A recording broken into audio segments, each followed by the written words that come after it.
Fala, queridões, vamos continuar com a nossa revisão, tá certo? Vá pegar o seu material, tá certo? De revisão, aquele seu módulo de revisão, para ir acompanhando comigo, tá certo? Na semana passada, a gente trabalhou dois temas, meio ambiente e trabalhamos a geografia humana, demografia, migrações e urbanização.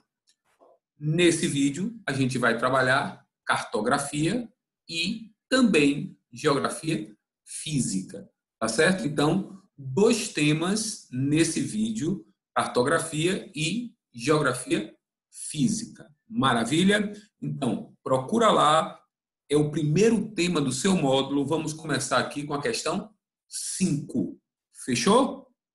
Achou a questão? Vamos começar.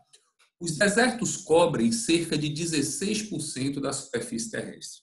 Nessa paisagem predominam rochas e cascalhos. Embora imponentes, as dunas que têm como principal elemento da formação a areia representam apenas 20% das formações desérticas. Gente, de cara logo, você sabe que a gente tem que colocar algumas situações. Dunas nos desertos, você pode encontrar uma questão que fale ergues, E-R-G-S, ergues. Então, você pode encontrar, ao invés de dunas, ergues, não vai ter problema. Segue o baile. A pouca quantidade de matéria orgânica observada, muitas vezes, dá a falsa impressão de um ambiente inóspito, um ambiente de difícil acesso, um ambiente ruim. Mas as regiões desérticas escondem 20% da biodiversidade do planeta. Em recentes pesquisas realizadas pelo cientista Robert Jackson, da Universidade de Duke, nos Estados Unidos, foi descoberto que a areia dos desertos contém mais vida do que o solo amazônico.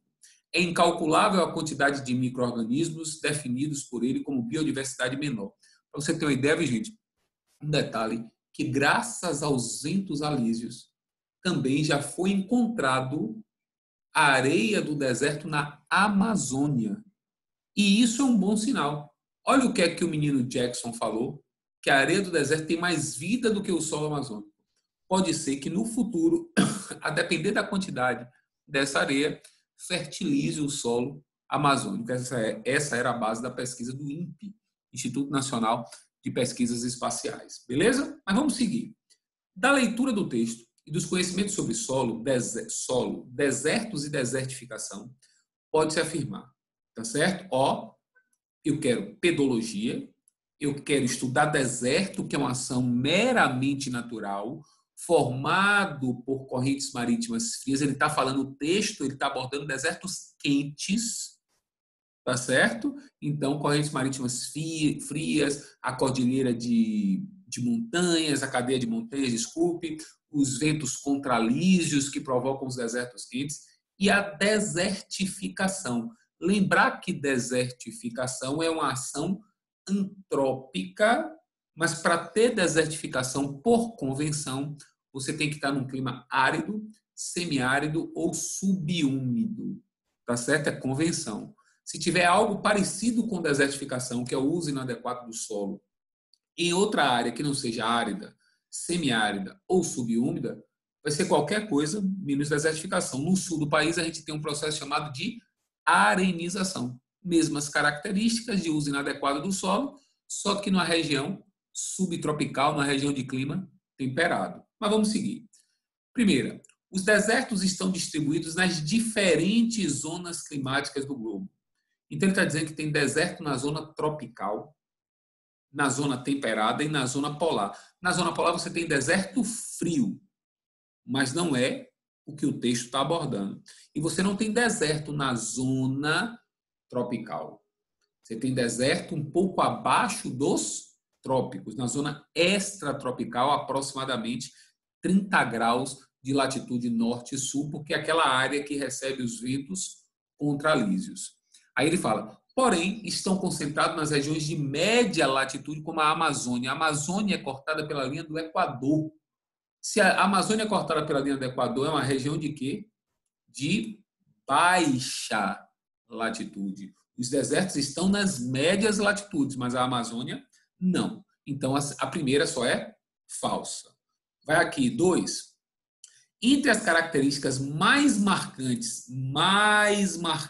dos desertos, localizados nas regiões intertropicais, os desertos não estão nas regiões intertropicais, estão nas regiões extratropicais, destaca-se a baixa amplitude térmica diária e anual.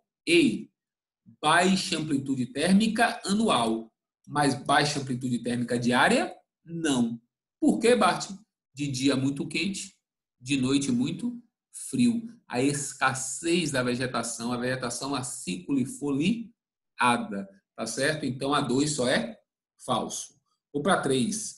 A ampliação da desertificação, o uso inadequado do solo, portanto, ação antrópica em clima árido, semiárido, subúmido, é decorrente de variação climática? Sim. E decorrente da ação antrópica? Sim. Entre vários outros fatores. Tá certo? Ó, a 3 está parecendo que é verdadeira. Está parecendo, mas a gente pode mudar. Vamos ver. 4. Os solos da Amazônica diferem dos desérticos. Óbvio. O solo desértico é raso. O solo da Amazônica é profundo.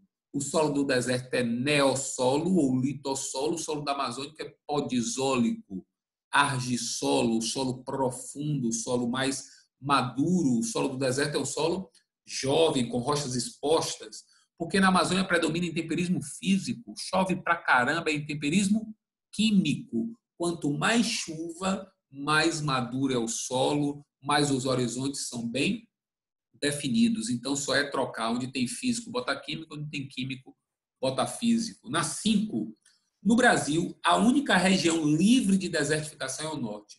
Todas as regiões brasileiras, tá certo? Podem ter desertificação. Falso. Calma. Todas as regiões brasileiras podem ter desertificação? Falso. Desertificação, clima árido, semiárido e subúmido. Então, desertificação você não pode ter no norte, não pode ter no sul. Tá certo? Não pode ter no norte, não pode ter no sul.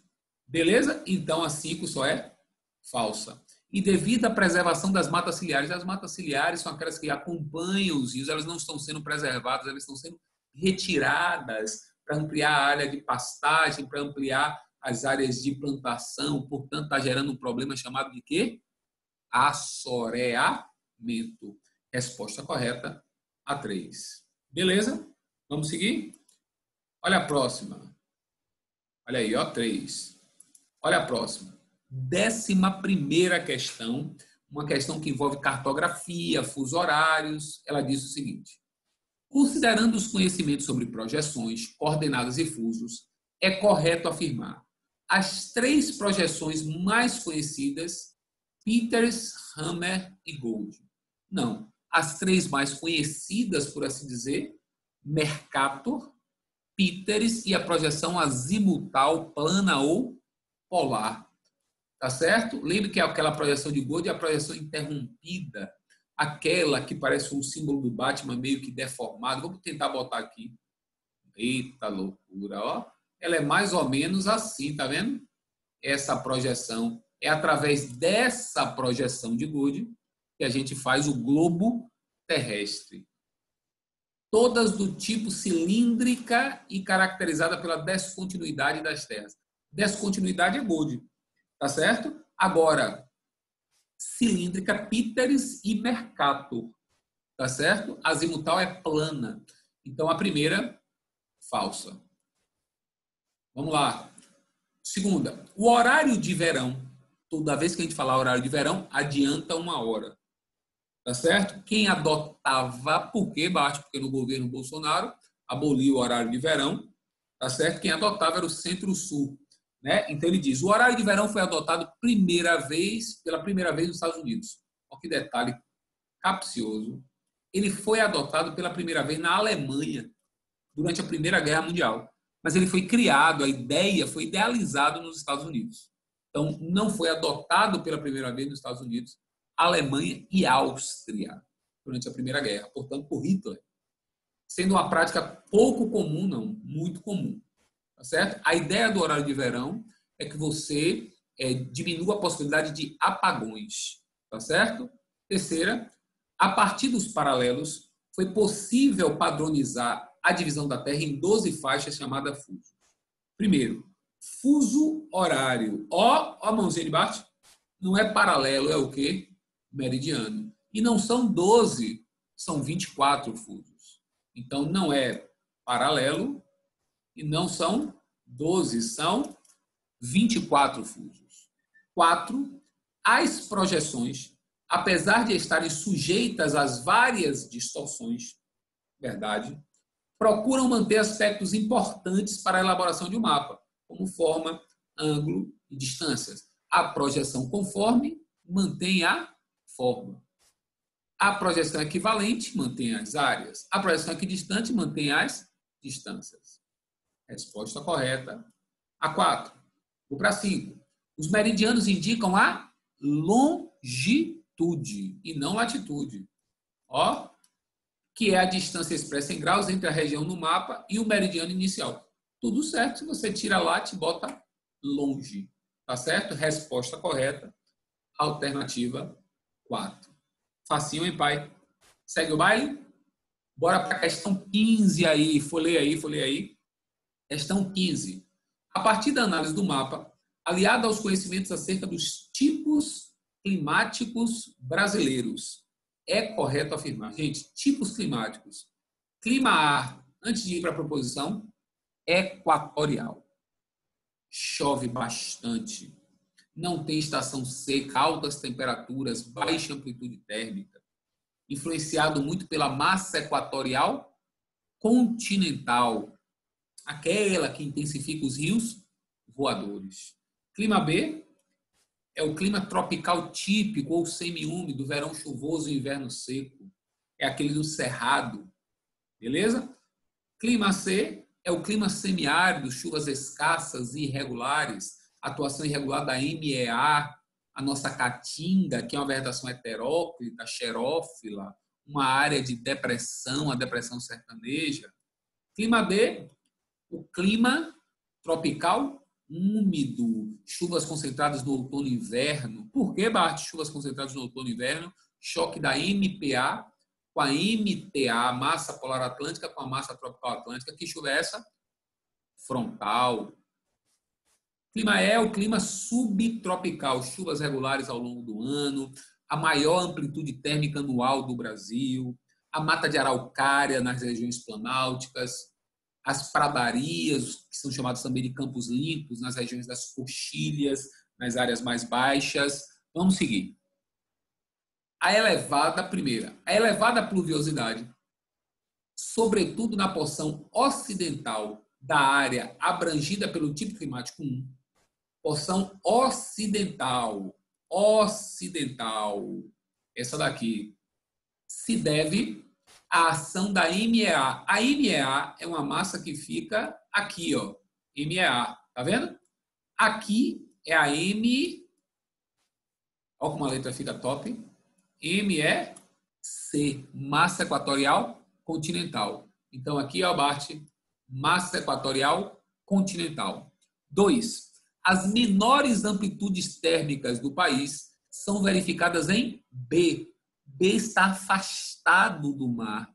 Então, sofre o efeito da continentalidade, tem elevadas amplitudes térmicas, só que não são as maiores amplitudes, são as, vamos dizer assim, intermediárias. As menores amplitudes térmicas são no clima equatorial e no tropical úmido. Quanto mais perto do Equador, quanto mais perto do mar, menor amplitude térmica. Valeu? Então, em razão do efeito da continentalidade, não. Continentalidade amplia a amplitude térmica. 3. As elevadas temperaturas em C. Tem realmente elevadas temperaturas, o sertão. Podem ser atribuídas exclusivamente à irregularidade da atuação das massas de ar úmida na região. Nada disso. É muito quente porque está perto do Equador. É muito quente porque tem a Chapada Diamantina e o Planalto Borborema, que dificulta a passagem da umidade, da continentalidade. Então, ó, exclusivamente falso. Vou para 4. O período chuvoso de D, cadê D? Ocorre no inverno, falamos isso. E o tipo de precipitação correspondente são as chuvas frontais, devido à penetração da MPA 4, só é verdade. Olha que massa. 5. O fenômeno da friagem. Friagem é o avanço da MPA na Amazônia, que cai a temperatura. É durante o inverno? Sim, mas não é. Não é você tem geada pela MPA. É no ar a friagem. Sendo responsável pela brusca queda. Não, 6 graus na Amazônia não rola. Mas é uma queda brusca de temperatura. Resposta correta, A de número 4. Beleza? Vamos lá. Mais uma? Olha só. Ela disse o seguinte: o avanço tecnológico contribuiu para que novas teorias pudessem explicar a origem do planeta Terra. E a teoria da agregação é a que está sendo mais aceita pela comunidade científica. Sobre o planeta Terra, pode-se afirmar. Vamos lá? As falhas geológicas resultam do choque entre duas placas tectônicas. Não, gente, o choque entre duas placas tectônicas é o chamado movimento convergente, que pode ser de abdução, quando as duas sobem, ou de subdução, quando uma desce, que é a oceânica, mas desce e a outra sobe. Gera cadeia de montanhas. A falha tectônica corresponde ao atrito, movimento transformante, atrito das placas, como tem a falha de San Andreas, que é a maior placa, a maior falha do mundo, tá certo? Atrito e não choque. Beleza? B, a observação da propagação das ondas sísmicas permite prever com horas de antecedência quando irá ocorrer o abalo sísmico. Não. A gente consegue, através de toda a tecnologia, a gente consegue prever um abalo. Agora, com horas de antecedência, como, quando irá ocorrer, não dá. Se fosse assim, seria maravilhoso. Conseguimos prever, mas não sabemos quando ele vai ocorrer. C, a composição homogênea do manto. Manto superior, a composição é homogênea. É homogênea, é verdade ou falso? Falso. Heterogêneo. Uma série de formações rochosas. E do núcleo. O núcleo é níquel e ferro, então também não é homogêneo. Gera continuidade, tornando-se um fator responsável pelos movimentos endógenos. Os movimentos endógenos, ele ocorre por conta da movimentação das placas tectônicas, tá certo? No manto, na astenosfera, tá certo? Que as placas flutuam sobre o magma. Não tem nada a ver com o NIF, com o núcleo. D, a estrutura do assoalho marinho é constantemente modificada pelas correntes marítimas. Corrente marítima, ela está na superfície das águas, tá certo? Então, ela não consegue modificar o assoalho. O assoalho é nem as ondas. O assoalho é modificado quando tem movimento das placas tectônicas naquela região, tá certo? O movimento divergente, placa africana, sul equatorial, com a placa sul-americana, se afastou, gerou uma cadeia de montanhas submersa, tá certo? Chamada de quê? Dorsal mesoatlântica. Então, a D só é falso. A tipologia das rochas, os tipos das rochas, magmáticas ou ígneas, metamórficas e sedimentares, é uma das causas da diferença entre crosta terrestre e crosta oceânica. Tá certo? Resposta correta, letra E de equinócio. Fechamos essa primeira parte e vai ter mais um videozinho sobre geoeconômica e geopolítica. Beleza? Forte abraço, aguardo o próximo vídeo.